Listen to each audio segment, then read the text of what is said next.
Hey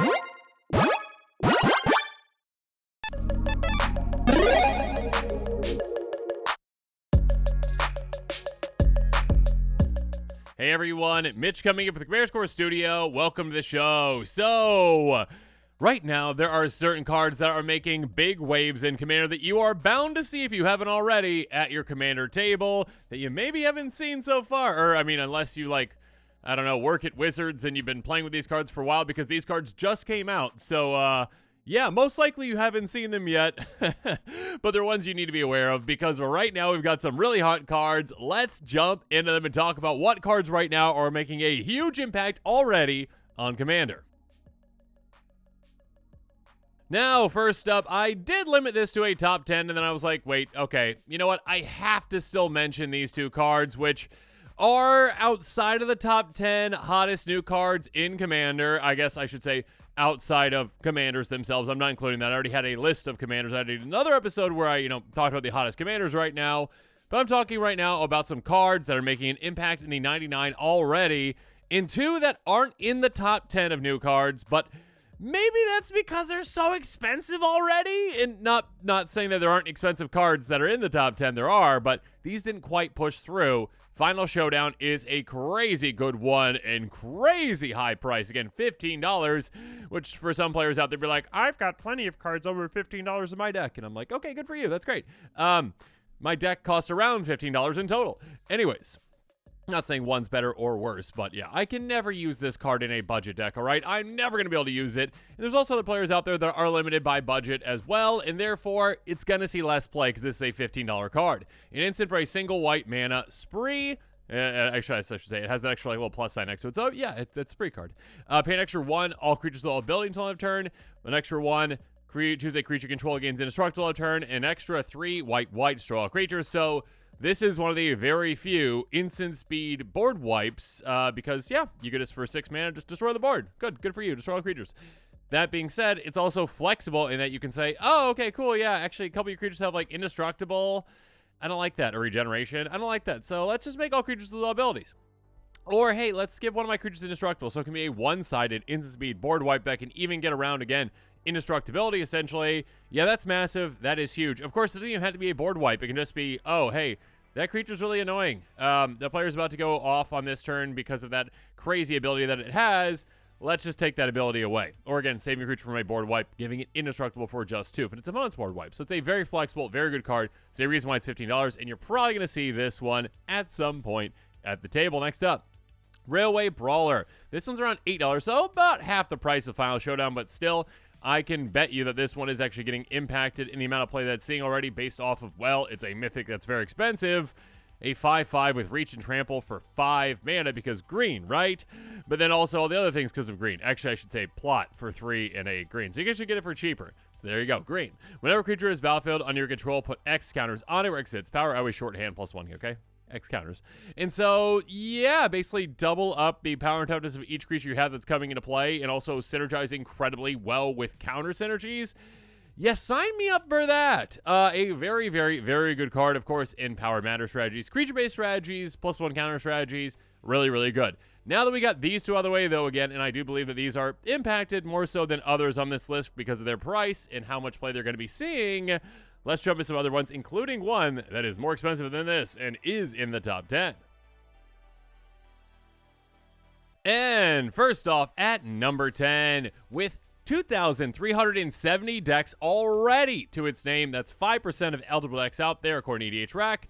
This is the key to the vault. Yeah, this one's only 44 cents, so budget is not impacting how much play this can see. Or at least I should say it might be increasing the amount of play that it's seeing because it is budget-friendly and it's accessible. An equipment for 1 and a blue legendary artifact. Whenever equipped creature goes counter to a player, look at that many cards top your library. You may exile a non-land card from among them, put the rest bottom your library in a random order. You may cast the exile card without paying its mana cost, equipped worth 2 and a blue. Now, here's something that's really interesting in Commander compared to other formats. Legendary, the fact that this is legendary, obviously it can't be like your commander or anything like that, but like legendary is like a downside to cards like this in other formats for the most part because, oh, I can't put like 2 of them into play at a time. In Commander, that doesn't matter. I mean, unless you're planning to make like a copy of this, but it's a singleton format, right? But actually, being a legendary permanent can have an upside to it because one of the most popular commanders right now is Joda. And Joda is all about legendary tribal. So, hey, you can actually utilize this in the deck and get some extra benefits for it being legendary. Of course, there's other commanders as well to consider, like Sisei could tutor it out, that kind of thing. That being said, so that's a factor of it too. Also, it's just a pretty interesting, unique effect. And it's very powerful, being able to give you just a lot of additional card advantage, card selection, essentially, off the top of your library for free. You hit someone, you can cast something for free. Players like free. Players like really fun, spicy effects like that. And, yeah, it can fit, obviously, in Voltron decks, equipment decks, again, legendary decks. Just, hey, if you just want to chuck it in as a fun effect into a deck, I'm sure this player's doing that as well. See, it's a very interesting card. And I just want to point out again, like I pointed out a couple times with this one, I do find it kind of weird. It's like, okay, I have the key to the vault. I hit you. I open up my vault because it's my deck.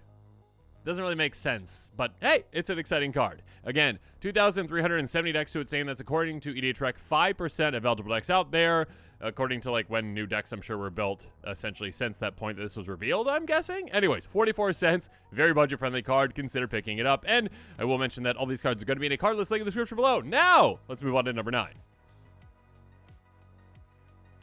Next up at number 9, at 2,418 decks to its name, according to EDHREC, that's 2% of eligible decks. A 2/2 Bird Rogue, that's even Interruptor. What? Interruptor, what? Anyways, for 3 mana in white, interrupting, get it? Yeah, you're gonna have some players like me that if they're playing this, would be pretty annoying at the table, being like, huh? Sorry? No, I'm sorry, wait, Interrupter, sorry. When it enters the battlefield, sorry, flash flying, enters the battlefield, exile target spell, it becomes plotted, so its owner can cast it later on their turn, essentially at sorcery speed. On a later turn, it does say, so if it is on their turn, they can't recast it on that same turn, so keep that in mind. Spells your opponents cast from graveyards or from exile cost 2 more to cast. Okay, I mean, I guess they actually have to pay 2 for that then, to do that. That being said, this is a card that I will say, like, with the last one, I was like, hey, yeah, go pick it up and play it. This one's like, maybe not. I mean, it is a card that is seeing a good amount of play already, and my guess for this is actually more so probably in CEDH. This seems like a competitive EDH card that could be pretty impactful. It's definitely one that could be impactful, too, in casual Commander as well. It's just one that some players might not like so much to play against because it's kind of a stacks effect. Like, I mean, at its heart, it is just like a delay cast effect, essentially, with like a little taxing effect on top of that. But if you're playing against players who are playing like a Prosper deck, they're going to be really upset with you and try to encourage the entire table to take you out. Not saying that you can't play this card. It is one of those that's like kind of, again, it's a hate bear. So, like, there's only so many players out there, so many playgroups out there that really care, that really like playing against hate bears, essentially. So, it's one you just got to gauge your playgroup before, like, picking up something like this. Like, it is budget-friendly. It's very powerful. A 2/2 flyer, flash flying for, 3 mana that can just disrupt a spell right then and there. That's huge. And then also making your opponent's spells that cast from graveyard or exile. So, again, like, flashback, any of those kind of things, too. That's going to get impacted. So, it has its place. I mean, if you got a hate bear deck, yeah, it's definitely going to be placed in there. But it's one that, yeah, can get pretty obnoxious. And also, like, a blink deck could really use and abuse this, too. To just like, oh, you cast a spell, blink, haha, plot that spell, too. Yeah, it's one that is interesting. It's interesting to see at this list already. And maybe that is, and let me know in the comments below, if you are a competitive player, this is one that when I saw it the first time, I was like, this seems more like a competitive EDH card. We shall see, though. So, yeah, let me know in the comments below. Let's move on to number 8. Next up, though, at number 8, 3 steps ahead. It would have been really funny if this finished at 3, but it's not there. Anyways, it's in for a single blue man with a little plus sign, so you know what that means. Spree! I'm sure you got to yell spree every single time you play a card like this, right? +1 in a blue, counter target spell. +3, create tokens, copy target artifact or creature you control. +2, draw 2, discard a card. This card is $2.84, so outside of my budget, but it might be within yours. It's not too expensive. It is, well, at a base level, cancel for 3 mana, which cancel is an awful card. It sees far too much play. There's so many counter spells that are better than it, and then players are like, but it's so super budget friendly. It's like, there's even more budget friendly counter spells than cancel. This one's not one of them, but there's even more budget friendly counter spells than cancel. Use those. Anything is better than cancel. Literally anything. Anyways. At a base level, at its worst, it is just a cancel. But, of course, it has flexibility. And these free cards having the flexibility is key, is huge, is amazing. Because, hey, you know what? Actually, I don't need that counterspell right now. I do need a token that's a copy of one of my artifacts or creatures, though. Cool. Okay, I have that. Great. Just for 4 mana instant speed. Yeah, that's probably about, I mean, you probably expect to pay 3 mana for it. But, again, because of that flexibility, you'll pay a little extra for that. And also, draw 2, discard 1. Yeah, is 3 mana too much for that? probably, but again, with that flexibility. And then again, you can just choose any number of these. So again, you could have, oh, okay, that opponent casts a spell I don't like. Let's counter that while also drawing some cards. Or let's counter that while also making a token copy. Or let's do that plus both. Yeah, being able to get all that value out of this. Say a lot of things packed into one. And again, when you have these kind of like, some players don't like to dedicate like a full slot to just like a counter spell in a deck, but they like having flexible ones. Like kind of, what, Is It Charm-ish, essentially? Like, that's not like a perfect example, but like Is It Charm is flexible in that it can do other things. This one is flexible, and it gives you that plus other things potentially at the same time. So yeah, it's not surprising to see this one on the list. 2,494 decks to its name. Again, it's good enough for apparently 2% according to EDH Rec. Moving on, number 7. I was actually surprised to see this. I was surprised to see this one in the top 10 because of its price. Again, $13.58. Nearly as expensive as what the Final Showdown, the first card I talked about. That being said, it did make the top 10, and if price wasn't a factor, this might be at number 1. Gold Vin Hydra. This is a card I saw, and I was like, okay, Wizards, what are you doing? And they're like, ha ha ha ha ha, your childhood is gone. Ivy Elemental is nothing anymore. Basically, a 0/0 Hydra for X and a green, and if it just got the counters on it, that would be Ivy Elemental, and that was my childhood. There you go. Vigilance, Trample, and Haste, so it has all those things, but wait, there's more, because that's not enough, apparently, these days, right? You're in green, you need all the things. Here we go. When it dies, just a little thing. Create a number of tapped. Look, we solved it, Wizards. Treasure tokens equal to its power. Yeah, this is a giant threat. It's a Hydra. Players love Hydras. There's Hydra travel decks out there all the time. Also, players love X spells too, so cool, you have that. You're in green. Players love green. Lots of mana. Cool, dump that on there. Huge threat. Vigilant, Trample, Haste. Yeah, swing right away. Swing vigilantly so you can block and also get damage through. And by the way, also just be a giant ritual effect to make an absurd amount of treasures, because treasures. Wizards is like, again, yeah, we solved it. We put them into play tapped. No. This is a very powerful and pushed card. There's a reason why it's like $13.58.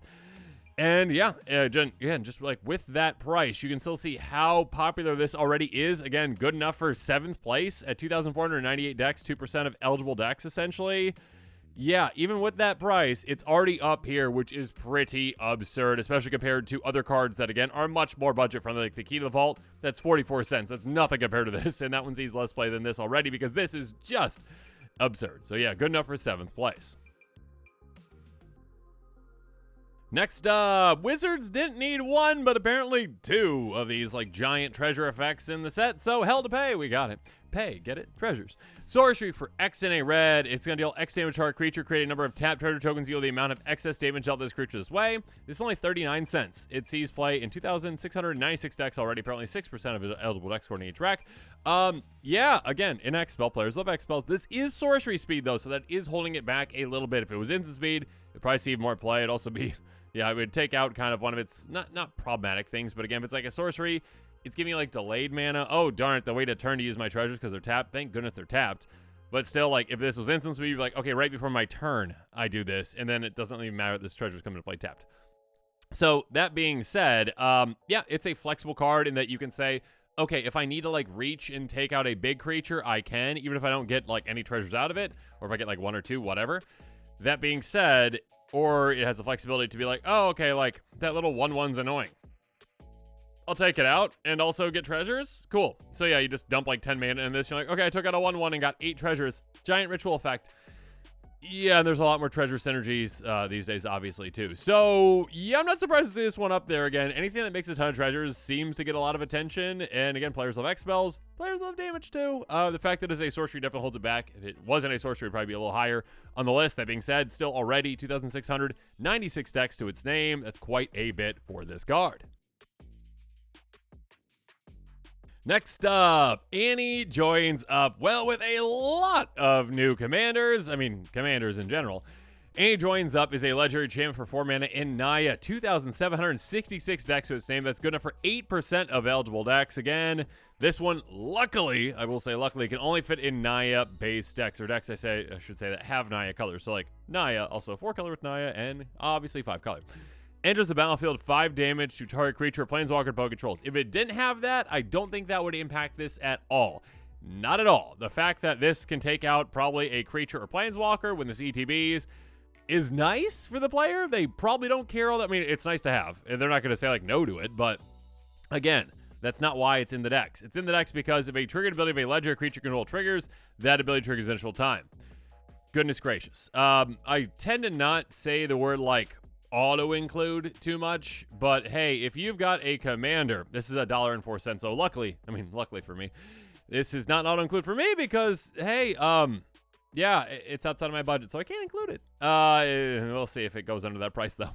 If you have a Naya commander, or commander that has Naya colors in it, that has, again, a triggered ability that you care about at all, it's basically an auto-include. Because this is just, hey, what does your deck do? Oh, it's built around my commander and their triggered ability. Okay, you get that again. Oh, that's really good. Yes. Like Roaming Throne, essentially. Yeah, which is also an auto-include in a lot of things. It's just kind of, again, in my opinion, lazy design. Wizards. But yeah, it doesn't mean it's not a great card, not a very impactful card, not a card that's going to see a lot of play, because again, if you have a commander that has a triggered ability, you probably got to slap this in that deck, unless, again, it doesn't fit in the color identity, which luckily, again, it is 3 colors. If it was like 1 color, this would see an absurd amount of play. This would be a much more expensive card, and this would be maybe the #1 played card out of this entire set. Regardless, that's just my opinion on it. I probably went too far in my opinion about it versus just saying that this is a card that many players are excited about, which they are. And yeah, we'll see if that price stays around $1. Hopefully, I mean, for my sake, so I don't get yelled at in the comments below when I don't include this in a deck if it's under $1. So yeah, we shall see. Anyway, Annie joins up, 5th place, 2,766 decks to its name. Next up, Insatiable Avarice, a sorcery for a single black mana, but again, plus Spree! Seems like Spree is decently popular in this set. Again, it makes sense. It's like a very flexible, very interesting new mechanic. It's, I mean, kind of like, what do they call it? A kicker, but like adjacent. +2, search life for a card, and then shuffle and put that card on top. Plus black, target player draws 3 cards, loses 3 life. So here's the thing about this one. Yeah, it's really good. It is a, but just, I mean, it's like a vampiric tutor, but it's sorcery speed, but for 3 mana at a base level, essentially, and not losing the life. All those things. I'm sure there's an easier, like, actual comparison to it, right? Tutoring on top of your library is obviously worse than tutoring in your hand, but it is 1 less mana than, say, Diabolic Tutor, which is an absurd amount of play. That being said, if you got some extra mana, again, if you're spending 5 mana in total, you are tutoring a card to the top of your deck, drawing that and 2 other cards for 3 life. Yeah, that's well worth it. That's an absurdly good effect. And also, again, conversely, this is just, oh, if I have black, yes, that is a bit of a restrictive casting cost, again, so, like, the one thing that's holding it back is probably that, and that you'd probably only see it play in 1 color, 2 color, 3 color decks, probably not past that unless you have an absurd amount of mana fixing. Yeah, drawing 3 cards for 3 mana is crazy good. In 3 life, who cares about life in Commander, all right? You're at 40 life, you're losing less than 10% of your life total for doing that. It's going to be worth it any day of the week. I mean, I always miss the one. What's the one that's Converge? There's one that's Converge that's 3 mana, and basically you just spend 3 mana, and then you draw 3, lose 3. Yeah, it's a very good card. It's in black. But yes, this is basically that plus flexibility, minus the flexibility in its cost, I guess I should say. So, again, $4. Not surprised to see its price up there, and even with that price at $4, again, this is not as budget-friendly as the other ones, or some of the other ones we've seen so far. Yeah, it still sees a ton of play. Again, 2,851 decks to its name, good enough for 6% of eligible decks, and good enough for 4th place right now for Outlaws of Thunder Junction. Next up, one of my personal favorite cards from the set. I love the design of this one. Return the Favor. Yet another Spree card. Spree with the plus. Spree! Again, you have to yell Spree if you're playing this card. Please don't. And then blame me when you're at the LGS, and then they kick you out because you're like, but Mitch said I have to yell when I spree. No, please don't. Instant for red, and a plus sign. Spree. +1. Copy target instant sorcery spell, activate ability, or triggered ability when choose targets to the copy. +1. Change the target spell or ability with a single target. This thing is good. This thing is really good. The cards like Reverberate only see play in specific decks because, yeah, Reverberate's nice, like being able to just copy any spell essentially for 2 minutes. Very good. It's a very good effect. That being said, not every deck really cares about copying things, I guess. This one, though, is like, oh, no, like, hey, you can do that, or you can, like, ricochet, like, change of direction, or you can do both. And also the copying also cares about activated abilities and triggered abilities, too. So, like, you could also just choose to say, oh, my opponent just, like, activated that really powerful activated ability from their commander. I'll copy it and redirect their ability, too. Yeah, for 4 mana, that's a lot of value to be had. So, yeah, I mean, for 4 mana in total, the amount of value you get out of this is absolutely absurd. 3 mana, yeah, you might be paying a little bit much, but I mean, then that's like just what Spree is. Like, you're paying a little more than you might want at the 3 mana, but again, at 3 mana for like changing the target, that's probably about right too. So, it's a really good card. Only 77 cents right now. We're seeing a lot of these Sprees up in the top 10, which I thought they'd be up there too, but yeah, I mean, maybe not this many. 2,935 decks to its name, 2% available decks, apparently, according to Trek. Good enough for 3rd place. Return the favor. I love you! Moving on to number 2, and it's kind of not surprising that this one is up there. I mean, the second that this one was out there, it's like, oh, okay, Swiftfoot boots. Kind of. Lava Spur boots. Any kind of boots, apparently. I talked about this before. Like, it's just funny thinking about, like, how, like, you know, Swiftfoot boots and, you know, Lightning Greaves see so much play, and it's like, I have my giant Elder Dragon. It's huge. I put boots on it. It's faster now. Yeah, it's just like, okay, put these on your feet. Or like an octopus trying to put them, like, 2 boots. Magic's a funny game. Anyways, an artifact equipment for 1 mana. Equip 1. Equip creature gets +1/+0 and has haste in ward 1. This was pitched essentially to, hey, what if we took Swiftfoot boots and we cut it in half? That's basically what they did. They said, okay, just 1 mana for it instead of 2. Sells the equip 1, so it's not quite like Lightning Greaves in that you can just like freely equip, which is very nice because giving haste to all your creatures, this is very, very nice. I mean, not all your creatures, but I guess if it's like a mana dork or has like a tap ability, it's like, then it's all your creatures, right? Because you can just go here, then here, then here. That being said, yeah, Hexproof is much better than Ward 1. Ward 1 is annoying. It is potentially a deterrent for your opponent actually being able to target, or maybe they just don't have enough mana to actually target. So that is nice, but Hexproof is just perfect immunity to targeting. That being said, it is 1 mana less, so you get down earlier, and that little +1/+0 can make a difference, obviously. Is it as good as Lightning Greaves and Swift Boots? No. In my opinion, it most definitely is not. Can it see play alongside of those? Absolutely. If you want like an extra way to give your commander haste especially, yeah. Nice low to the ground way to give haste. Little +1/+0, that's nice. And the extra roll of ward is just like a little extra protection, a little extra annoyance for your opponents. That's quite nice. If you have an equipment deck, if you have a deck where you care about protecting your commander, give your commander haste, making so you can activate your commander right away. If it has a tap ability, that kind of stuff too. If you're going to swing with your commander right away and be aggressive, yeah, there's a lot of decks out there that can utilize this, and again, it is still pretty budget friendly. Again, $1.13 outside of my budget, but might be within yours, so not surprised to see this one up there at all. Again, 3,519 decks to its name, good enough for 4% available decks according to EDH Rec, good enough for 2nd place. Now, one that I, probably should have realized would finish toward the top. I mean, I thought it was going to be in the top 10, but I didn't realize it would be number 1. Great Train Heist. Yeah, I guess Ishin players out there are like, yes, this! Probably. A lot of other players, too. Instant for a single red mana, plus so Spree! You gotta yell Spree. Don't do it. +2 in a red. Untap all creatures you control. If it's your combat phase, initial combat phase after this phase. Like I've said before in these Spree cards, let's just stop right there.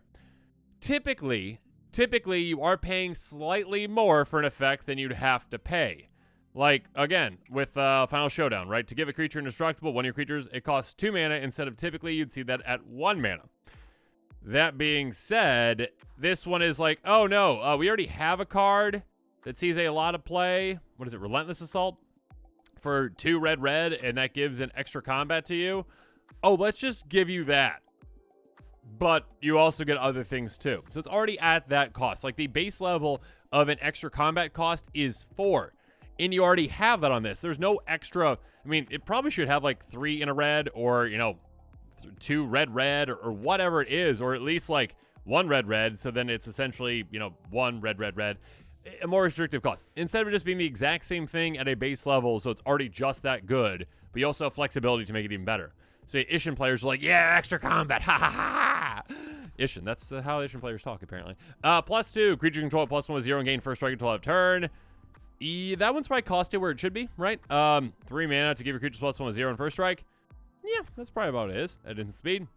Extra 1 red, choose target opponent. Whenever a creature control deals counter to that player this turn, create a tap treasure token. That's undercosted. That's undercosted at 2 mana. So you have a regularly costed extra combat, you have a potentially overly costed +1/+0 in first strike, and you've got an undercosted hit that player a lot and make a bunch of treasures at instant speed. So again, like after you got through, you're like, ha ha ha ha!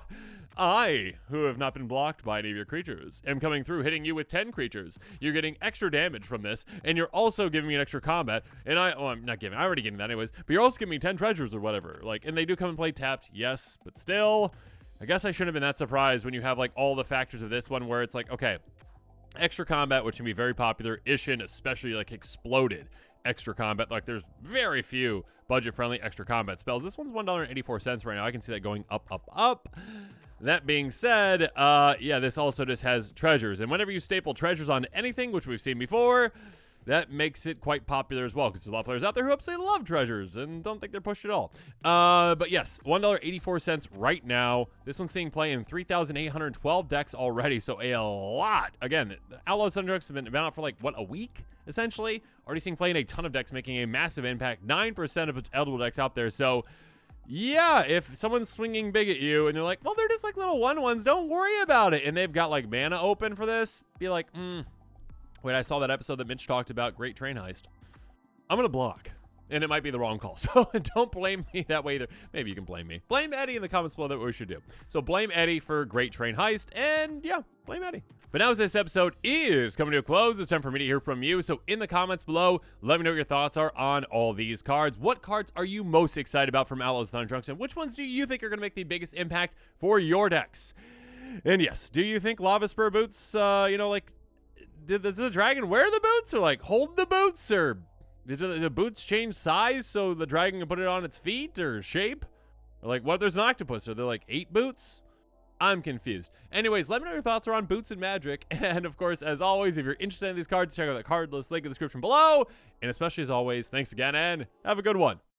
This show and episodes like this one are possible thanks to viewers like you. If you're looking for an easy way to help support this show, make sure that you like, share, and subscribe. Also, hit that bell notification icon so you don't miss any new episodes. You can also go check out our playmats and other merchandise at thecommandersquarters.com. We also have a ton of brand new t-shirt designs in stock, so make sure you check out those as well. Another easy way to support this show is with our TCG player affiliate links. So whether you're buying a deck or individual cards, you can use this general link right here or one in the description. And the final way that you can support this show is by supporting us directly by becoming a patron. There are many benefits to being a patron, and I truly couldn't do this without all of their support.